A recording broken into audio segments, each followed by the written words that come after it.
ఒక పాట ఎలా రాస్తారు అంటే, ఇప్పుడు ఎన్నో విపత్తులు జరుగుతాయి గదా!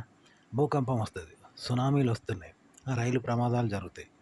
పిడుగులు పడతాయి. అలాగే వర్షాలు, తుఫాన్లు పడతాయి. ఆ! సముద్రంలో పొంగి ఊర్లు కూలిపోవచ్చు. ఇవన్నీ ఎందుకు జరుగుతున్నాయి? అంటే మనకు అతీతమైనవి. కానీ మనం కావాలని చేస్తే అయితే ఇప్పుడు శత్రు దేశాన్ని ముంచాలనుకో, వాళ్ళకు భూకంపం రానిస్తామా? సునామీలు రానిస్తామా? వాళ్ళకి రైలు ప్రమాదాలు జరగాలంటే జరుగుతాయా? మన చేతుల్లో లేవు. మనకు అతీతంగా జరుగుతాయి గదా! వాటిని మనం సహజంగా చేస్తే ఎలా ఉంటది? ఆ! అగో అలా రాస్తారంట పాట. ఇంకా మన చేతుల్లో లేవు, అవి కావాలని జరగవు. అవి ఎవని చేతుల్లోయో, దేవుని చేతుల్లోయో, ఎవని చేతుల్లోయో ఎందుకు జరుగుతాయని. కానీ మన చేతుల్లో లేనివవి. కానీ మన చేతిలో ఉన్నవైతే మనం చేస్తాం కదా! ఇప్పుడు అమెరికా మీద బాంబేస్తాం. ఏస్తాం. యుద్ధం చేస్తాం, ఫైట్స్ చేస్తాం. పాకిస్తాన్ మీద గన్లు తీసుకొని ఫైట్లు చేస్తాం. వాళ్ళ మీద బాంబులేత్తాం. ఇవి చేస్తాం గానీ, ఎట్లా చేస్తామో ఇలా చేయగలిగిన పనులలాగా ఆ విపత్తులు మనం చేయిస్తే ఎలా ఉంటది? ఆ! తుఫాన్లు, సునామీలు, రైలు ప్రమాదాలు, అతివృష్టి, అనావృష్టి, తుఫాన్లు, భూకంపాలు కావాలని శత్రు దేశాలకు ఎవరికో కలిగిస్తే ఎలా ఉంటది? ఆ విధంగా పాట రాస్తారన్నట్టు. నిజానికి అది జరగదు ఎక్కడ. కానీ జరగరానిది జరిగినట్టు జెన్యూన్‌గా రాస్తారన్నట్టు అక్షరాలతోటి. అదే పాట. ఇప్పుడు సినిమాలలో పాట ఎట్లా పాడతారో తెలుసా?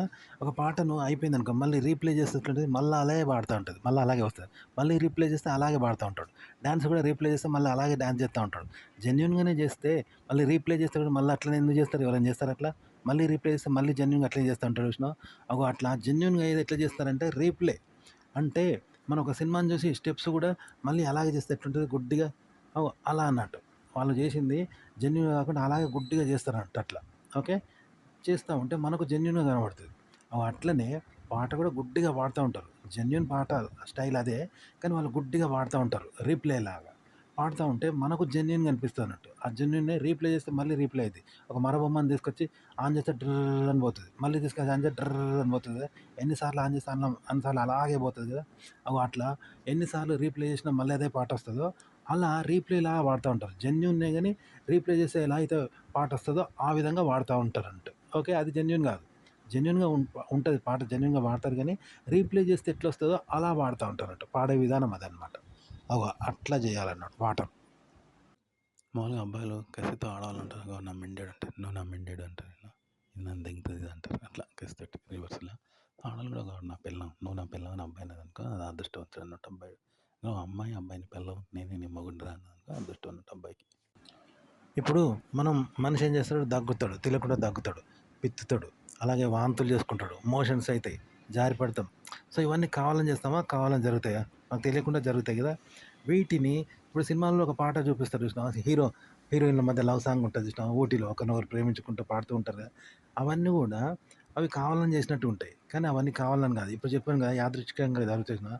దగ్గుడు, కక్కుడు, పిత్తుడు, తుమ్ముడు, ఎరగబెట్టుడు, దొడ్డి పెట్టుడు ఇవన్నీ ఉంటాయి చూసినావా? వాంతులు చేసుకుండు. ఇవి అప్రయత్నంగా తెలియకుండా జరుగుతాయి చూసినావా? వీటిని కావాలని చేస్తే ఎలా ఉంటుందో అలా పెడతారంట. అంటే జీవితంలో జరిగేటివి. మనకు తెలియకుండా ఎన్నో విషయాలు జరుగుతా ఉంటాయి మనిషికి. నవ్వడము, ఏడవడం, అభిమానించడము ఎన్నో ఉంటాయి. మనకు తెలియకుండా జరుగుతా ఉంటాం మనం. వాటిని తెలిసి జరిగినట్టు పెడతారంట. రీక్యాప్ చేస్తారు. ఒక సినిమాని మళ్ళీ రీప్లే చేస్తే మళ్ళీ అలాగే జరుగుతది కదా! అలా నటిస్తూ ఉంటారు. చేస్తే అవి మనకు జెన్యూన్‌గా చేసినట్టు అనిపిస్తాయన్నట్టు. అది షూటింగు. కానీ జెన్యూన్‌గా కనిపించినట్టు కనిపిస్తాయి కదా! అవి నిజ జీవితంలో ఎవరు కావాలని చేయరనమాట. రీక్యాప్‌లాగా చేయరు. తెలియకుండా జరుగుతా ఉంటాయి. అవి మనకు కూడా తెలియవు. అవి తెలిసి వాళ్ళు చేసినట్టు చూపిస్తారన్నట్టు. హీరోయిన్ ఇష్టపడ్డట్టు, ఆమె వాడిని ఇష్టపడి పాట పాడ్డట్టు, పడవలో ఇద్దరు పాట పాడుకుంటారు కదా! హీరో, హీరోయిన్ అవి కావాలని చేసినట్టు అలా యాక్షన్ చేస్తూ ఉంటారనమాట. ఓకే. అలా చేస్తూ ఉంటే మనకు జెన్యూన్‌గా చేసినట్టు అనిపిస్తది. కానీ అలా జెన్యూన్‌గా ఎవ్వరు చేసుకోరు. పాటలు పాడుకున్నట్టు. ఓకే. ఇట్లా అన్నట్టు ఒక కొత్త కంటెంట్‌ని ఇలా సృష్టించాలి. టైటిల్స్ ఇలాగే పెట్టాలి. న్యూ కంటెంట్ ఎలా చేయాలంటే, ఇప్పుడు ఒక కంటెంట్ ఉన్నది. కంటెంట్‌ని అలాగే చూడకుంటే మనకు వేరేలాగా వస్తది. వ్యంగ్యంగా, హేళన చేసినట్టు వ్యంగ్యంగా మరోలా వస్తది. ఆ కంటెంట్‌ని అలాగే చూడకపోతే ఆర్టికల్‌ని వేరేలాగా వస్తది కదా! దాన్ని మళ్ళీ మనం రాసిన దాన్ని మళ్ళీ వేరేలాగా వస్తే ఇంకో వేరేలాగా వస్తది కదా! అలాగే చూడకుంటే. అట్లా ఇప్పుడు సినిమాలో విలన్ పాత్ర ఉన్నాడు, హీరో పాత్ర ఉన్నాడు. విలన్‌లాగా చూడకు. అందులో ఉన్న విలన్‌లాగా చూడకుంటే నీకు వేరేలాగా వస్తది. ఇప్పుడు ఒక మనిషి గడ్డపు, వీడు ఎదుర వీడు దొంగలాగా ఉన్నాడు, వీడు జోకర్‌లాగా ఉన్నాడు అని రావచ్చు. అట్లా రావచ్చు. హీరోలాగా చూడకపోతే మనం అలా తీసుకోకపోతే ఎట్లుంటది? అందులో హీరో చెప్పినట్లాగా తీసుకోకపోతే గీడు మనిషేనారా పర్లేదురా వీడు మస్తున్నారా బాయ్! వీడు నడక అబ్బా గ్రేటే వీడు అని ఇంకో తిరిగి వస్తది కదా! అక్కడ చూపినట్టు కాకుండా ఇంకో తిరిగా మనకు ఆలోచన వస్తది. ఇట్లా ఈ 2 పాత్రలు వేరేలాగా వస్తాయి. క్రియేట్ అయింది కదా! మొత్తం పాత్రలు మొత్తం టోటల్‌గా ఆ కథను గూడా మళ్ళా వేరేలాగా తీసుకోవాలి. ప్రతీది వేరే వేరేలాగా, వేరే వేరేలాగా ఫీలింగ్స్ వస్తా ఉంటే అవన్నీ రాస్తే అది మరోలాగా కథ అయితదన్నట్టు. ఎట్లా అంటే ఇప్పుడు ఊర్లో అన్ని కులాలు ఉంటాయి గదా! అందులో తప్పు చేసినోళ్ళందరిని బయటికెళ్ళగొడితే అదంతా కలిసి ఒక కులమైంది. వాళ్ళే హరిజనులు అంటారు చూసినావా? ఆ విధంగా మనం ఆ కథను కథలాగా చూడకుండా వేరేలాగా చూడాలి. విలన్ని విలన్‌లాగా చూడొద్దు. ఇంకో తిరుగ చూస్తే ఇంకో తిరుగైద్ది. హీరోని హీరోలాగా కాకుండా వేరే దృష్టితో చూడాలి. మరోలాగా ఆలోచనొస్తది. ఇట్లా వేరే ఏ పాత్రని ఆ పాత్రలాగా వేరే వేరేలాగా చూసుకోవాలంట. చూసుకొని కథనే వేరేలాగా చూడాలి. చూస్తే వేరే ఐడియా వస్తది కదా! వేరేలాగుంటాయి. ఇవన్నీ కలిస్తే మరో రకం కథ అయిద్దనమాట. ఓకే. మరోలాగైద్ది. అవన్నీ కలిసి మరో ఒక కొత్త స్క్రిప్ట్ తయారైద్ది. కొత్త షో తయారైద్ది నీకనమాట. కొత్తగా క్రియేట్ అయిద్ది. కంటెంట్ ఇలా క్రియేట్ చేయాలి. New content. ఇప్పుడు మనం పాడని పాటను రికార్డు చేస్తే రికార్డ్ అవుతుందా? కాదు. పాడని పాటను రికార్డ్ చేస్తే రికార్డ్ కాదు. ప్లే చేస్తే ప్లే కాదు. ఎందుకంటే పాట లేదు కాబట్టి. కదా! అట్లనే లేని రూపాన్ని షూట్ చేస్తే షూట్ అవుతుందా? కాదు కదా! లేని సినిమాని చూస్తే మనకు కనిపిస్తుందా? కనిపించదు. లేని సినిమాని ప్లే చేస్తే ప్లే అవుతుందా సినిమా హాల్‌లో? కాదు కదా! ఇలాంటిదే మనకు కనిపించే సినిమా కూడా అలాంటిదే. కంటెంటు, మాటలు, భావాలు అవన్నీ అలాంటివే అనమాట. లేని పాట, లేని దృశ్యం, లేని రికార్డు, లేని ప్లే. మరి అవి లేనిది ఎట్లా ప్లే అయితే ఎట్లా కనిపిస్తాయి? కనిపించవు. కానీ అవన్నీ కనిపించని భాషలో కనిపించని భాష, వినిపించని శబ్దాలు, కనిపించని భాషలనమాట. లేని రూపాలనమాట.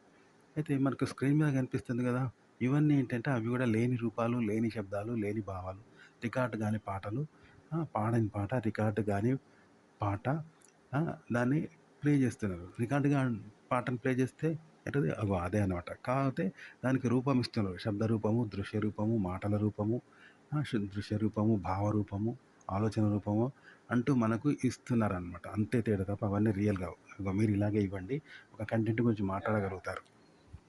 ఇప్పుడు మనం పాడని పాటను రికార్డు చేస్తే రికార్డ్ అవుతుందా? కాదు.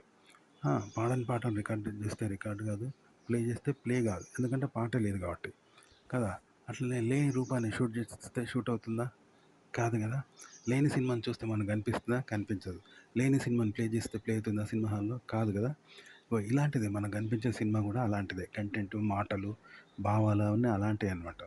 లేని పాట, లేని దృశ్యం, లేని రికార్డు, లేని ప్లే.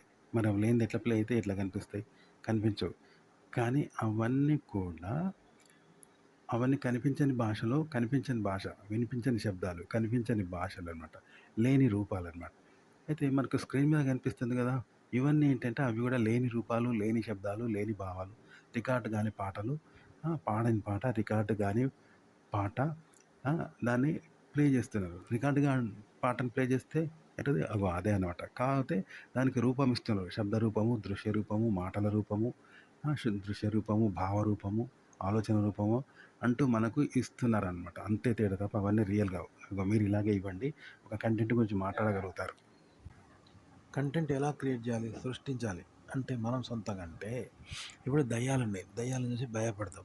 కానీ దయ్యాలనేవి ఉన్నావా? లేవు గదా! మరి ఎందుకు భయపడుతున్నావు? అంటే ఈ భయం గూడా లేనిదే. దయ్యం లేనిదే ఈ భయము లేనిదే అన్నట్టు కదా! అలాగే ఇప్పుడు చనిపోయిన మనిషి అంటే ఇక లేడన్నట్టు. భూమి మీద చనిపోయినోడు మనుషులు లేరంటే ఎళ్ళిపోయినట్టే. కానీ వాళ్ళ విగ్రహాలు చేసుకుంటాం. కానీ నిజంగా వాళ్ళు ఉన్నట్టు వాళ్ళకి మర్యాదలు చేయడం, నమస్తేలు చేయడం, బాగున్నావా? కూసో, వచ్చినవా? అని కూర్చోయడం. ఓ బడే సాబ్ పోతాండు, రమేష్ పోతాండు. ఆయన పోతాండు చనిపోయిన గురించి అంటే ఏమన్నట్టు అది లేనిదన్నట్టే కదా! ఈ దయ్యాలనేగా లేదు అన్నట్టే భయపడడం అంటే. చనిపోయిన మనిషిని కూడా నమస్తే చేయడం, పోతాండు, వత్తాండు అనడం, నమస్తే పెట్టడం, రండి రండి అంటే ఏమన్నట్టు లేకుంటేనే అంటాను. అంటే ఇది కూడా పిచ్చే లేనిదే. కాబట్టి ఇది కూడా తప్పే. అలాగే ఆ చనిపోయిన మనిషి ఉన్నాడు అనుకోవడం కూడా తప్పే. 2 తప్పే కదా! ఇగో కంటెంట్ సృష్టించడం అనేది ఇలాంటిదంట. 2 తప్పే అన్నట్టు. ఈ 2 తప్పులే ఉంటాయన్నట్టు. ఈ 2 విధాలను వాళ్ళు రాంగ్‌గా తీసుకొని మనకు చెప్తా ఉంటారన్నట్టు. లేనిది ఉన్నట్టుగా ఒక వ్యక్తి వ్యవహరిస్తే ఏమవుతది? ఉన్నట్టుగానే ఫీల్ అవుతది. అలాగే లేనిది ఉన్నట్టుగా క్రియేట్ చేస్తారు పాత్రను. అది తప్పే. లేనోడు ఉన్నట్టుగా మనం నమస్తే పెట్టడం, దండం పెట్టడం ఇవన్నీ చేసినామనుకో అది తప్పే. అగో ఆ 2 క్రియేట్ చేస్తారంట. 2 ఎక్కడ ఉండవనమాట. అయితే మరి ఆ లేనియి ఎట్లా చేస్తారు అంటే, ఇప్పుడు మనం తెలవకుండా ఎన్నో చేస్తాం కదా! తెలిసి కాకుండా తెలియకుండా మనం మాట్లాడతాం. పొద్దున్న నుండి సాయంత్రం వరకు తెలవకుండా ఎన్నో చేస్తాం కదా! అవన్నీ తెలిసి ఎన్నో మాటలు, ఆలోచనలు, నడవడిక, ప్రపంచము, మనుషులు వీళ్ళంతా తెలవకుండా జరుగుతాయి కదా! మనమేందో మనకు తెలవనట్టు మనకు తెలవయి. వాటిని తీసుకొని ఈ విధంగా చూపెడతారన్నట్టు. ఎట్లా? లేని మనిషిని ఉన్నట్టు ఒకడు దండం పెట్టాడనుకో, అది దండం పెట్టడం తప్పే. అలాగే లేని మనిషిని ఉన్నట్టుగా చూపెడతారు స్క్రీన్ మీద సినిమాలలో గూడా. అది కూడా తప్పే. ఇలా 2 క్రియేట్ చేస్తే ఒక కొత్త కంటెంట్ క్రియేట్ చేయగలుగుతారనమాట. కంటెంట్ ఎలా క్రియేట్ చేస్తారు, ఎలా పుట్టిస్తారు అంటే, ఉదాహరణ చెప్తాను. ఒక మనిషి మీద పిడుగు పడుతుంది, కానీ తెలియకుండా పడుతుంది, కానీ కావాలని నా మీద పిడుగు పడాలి, కావాలని వాడి మీద పిడుగు పడాలి అంటే పడుతుందా? అది ఎందుకు ఎవరి మీద పడుతుందో తెలియదు కదా. అలాగే ఒక శత్రువు మనల్ని చంపుతాడు, మన శత్రువుని మనం చంపుతాం, కానీ మనకెవ్వరు శత్రువు లేరు, అయినా ఒకడు మనల్ని చంపాలి అంటే ఎంత కష్టం. మన వల్ల ఎవడు చంపడు కదా, శత్రువు ఉన్నోడు చంపుతాడు, కానీ శత్రువులే లేరు మనకు. అయినా నన్ను వాడు హత్య చేయాలి, నేను చావాలంటే ఎవరు చంపరు కదా. అలాగే జీవితంలో ఎన్నో విషయాలు జరుగుతాయి, అవన్నీ కూడా కావాలని జరగవు. వద్దని వాటిని ఆపలేము, కావాలని జరిపించుకోలేము, తెలియకుండా జరుగుతాయి అన్నట్టు. అవన్నీ మన చేతిలో ఉండవు, మనకు తెలియవు, మనకు అతీతంగా జరుగుతాయి అన్నట్టు. మనం పోతూ ఉంటే అడుగులు పడతాయి, ఏదో జరుగుతుంది, ఎంతోమంది మనకు చెప్తారు, ఇవన్నీ మనకు తెలియదు కదా. ఎన్నో మాటలు మాట్లాడతాం, ఎన్నో కదలికలు కలుగుతాయి, ఇవన్నీ మనకు తెలియదు అన్నట్టు, తెలియకుండా జరుగుతాయి అంతే. అగో వాటిని తెలిసి, ఇప్పుడు మన శత్రువును మనం చంపుతాం, మనల్ని శత్రువు చంపుతాడు. పిడుగున్నది మన మీదనే పడుతుందా, కానీ మన మీదనే పడితే ఎట్లుంటుంది. పోనీ మన శత్రువు మీదనే మనం కావాలని పడైపోతే ఎట్లుంటుంది. ఆ? అది సాధ్యం కాదు, కానీ అలా చేస్తే ఎట్లుంటుంది. అగో ఈ తెలియకుండా జరిగేటి అన్నీ కూడా మనకు తెలియవు, చూసినావా. తెలియకుండా మాట్లాడతాం, తెలియకుండా వ్యవహరిస్తాం. మనుషులు ఎన్నో మాట్లాడతారు, తెలియకుండా వ్యవహరిస్తూ ఉంటారు కదా. జీవన శైలి ఉంటుంది, జీవితం ఇదంతా తెలియకుండా జరుగుతుంది కదా. సంస్కృతులు, సాంప్రదాయాలు, పొద్దున్న లేస్తే మాటలు, పలకరింపులు, ఇవన్నీ తెలియకుండా జరుగుతాయి, చూసినావా. అలాంటి వాటిని తెలిసి కావాలని చేస్తే ఎలా ఉంటుంది, కావాలని అయితే ఎలా ఉంటుంది, కావాలని చేస్తే ఎలా ఉంటుంది, అలా చేస్తారంట. ఇప్పుడు రీక్యాప్ ఉన్నది, సినిమాను రీక్యాప్ చేస్తే మళ్ళీ వ్యవహరిస్తారు చూసినావా, మళ్ళీ రీక్యాప్ చేస్తే మళ్ళీ వ్యవహరిస్తారు చూసినావా. అలా కావాలని చేస్తూ ఉంటారు, నటన అనమాట. అలా కావాలని చేస్తూ ఉండాలి, చేస్తే జనాలకు ఇది నిజంగా రియల్గా జీవిస్తున్నట్టుగా స్క్రీన్ మీద కనబడుతుంది. ఇదే కంటెంట్ క్రియేట్ చేయడము, టైటిల్ పెట్టడం కూడా ఇలాగే పెట్టాలి. ఒక అమ్మాయి నీతో చనువుగా ఉంది, చనువుగా ఉంటున్నావు. అప్పుడు క్లోజ్గా ఫ్రెండ్ అయినప్పుడు ఆ అమ్మాయి ఏం చేస్తుందంటే, తన చున్నీ నీ మీద వేసిందంటూ. గోడ మామూలుగా చున్నీ తీసి వాళ్ళు ఏదో తీగ మీద, దండం మీద వేస్తారు కదా, అలా లేకుండా నీ మీద వేసింది, భుజం మీద వేస్తుంది, లేదా నీ మెడకు కండువలాగా వేస్తుంది అనుకో, లేదా నీకు వాళ్ళు చున్నీ ఎట్లా వేస్తారో అట్లా వేసుకోమంటుంది అట్లా, ఇట్లా ఫ్రెండ్లీగా. అప్పుడు ఇలాంటిది మామూలుగా చిన్నపిల్లలకి వేస్తారు, కానీ నీకు కూడా చేస్తాను అనుకో, అది చనువు తీసుకున్నట్టు అనమాట. ఆమెకు నీకు ఇప్పుడు తేడా లేదనమాట. అది మామూలుగా తోటి స్త్రీలో చేస్తారు అట్లా, కానీ నీకు చేస్తుందంటే ఆమెకు నీకు తేడా లేదనమాట. అంత క్లోజ్గా చనువుగా నీకు దగ్గరైంది అన్నట్టు. తోటి ఆడదానికి దగ్గరైంత చనువుగా దగ్గరైంది అని అర్థం అన్నట్టు. కొంతసార్లు ఇంకా చనువుగా అయితే అమ్మాయిలు ఏం చేస్తారంటే, వాళ్ళ కింద ఉంటుంది పంజాబ్ డ్రెస్ కట్టుకునేది, దాని మీద నేను చెప్పి లోపల ఏమైనా పురుగులు పడ్డది, ఏదో బొబ్బలని ఇట్లా ఇట్లా చూసుకుంటూ ఉంటుంది, చూసినావా. అవన్నీ తోటి ఆడవాళ్ళ దగ్గర చేసేటివి, లేదా చిన్నపిల్లల దగ్గర చేసేటివి, తోటి ఆడవాళ్ళ దగ్గర తీసుకునేటివి నీ దగ్గర చేస్తాను అంటే అర్థమైంది. నువ్వు చూస్తూ ఉంటావు, చూపెట్టినట్టే నువ్వు చూస్తే ఏమైందని వాటిని వెతుకుగా నీకు చూపిస్తారు ఆ మర్మగాని దగ్గర, చూసినావా. అట్లా రేపు నీది కూడా చూడొచ్చు, నీకు కూడా పాయింట్ ఇప్పొచ్చు, ఆ అమ్మాయి నిజం పెట్టచ్చు, నిజం పెట్టచ్చు, అంత చనువు ఉంటుంది అనమాట. ఇలా కావాలి, ఇదంటే చనువు అంటే అమ్మాయితో అనుబంధం అంటే. ఒక విషయాన్ని కెమెరా ముందు ఎలా మాట్లాడాలంటే, మనం ఒక స్టిల్ ఇస్తాం కదా, ఆ స్టిల్ అనేది జెన్యున్ కాదనమాట. రీప్లే చేస్తే మళ్ళీ ఎలా అనే పాట వస్తుంది చూడు, ఆ విధంగా స్టిల్ మళ్ళీ పడితే మళ్ళీ అట్లా పెడుతుంది, మళ్ళీ పెడితే అలా అనే స్టిల్ వస్తుంది. అంటే రీప్లే చేస్తే అది జెన్యున్ కాదనమాట, అది జస్ట్ ఏఐ లాంటిది అనమాట. ఓకే.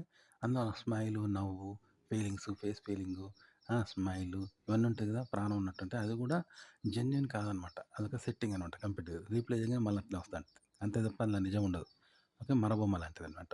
సో మనిషి కూడా అలాగే ఇవ్వాలి, జెన్యున్ ఉండొద్దు, కానీ జెన్యున్గా ఉండాలి. మరబొమ్మగా జెన్యున్గా కనిపిస్తుంది చూడు, అది సెట్టింగ్ అనమాట. జెన్యున్ కూడా సెట్టింగే, జెన్యున్గా కనిపించేటట్టు సెట్టింగ్ చేస్తారు.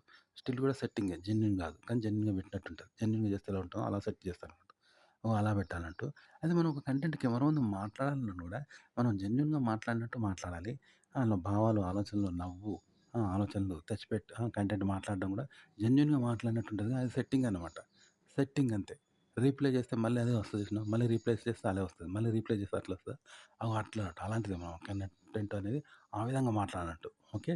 అంటే రియల్‌గా మాట్లాడడు, ఒక సెట్టింగ్ ప్రకారం మాట్లాడినట్టు.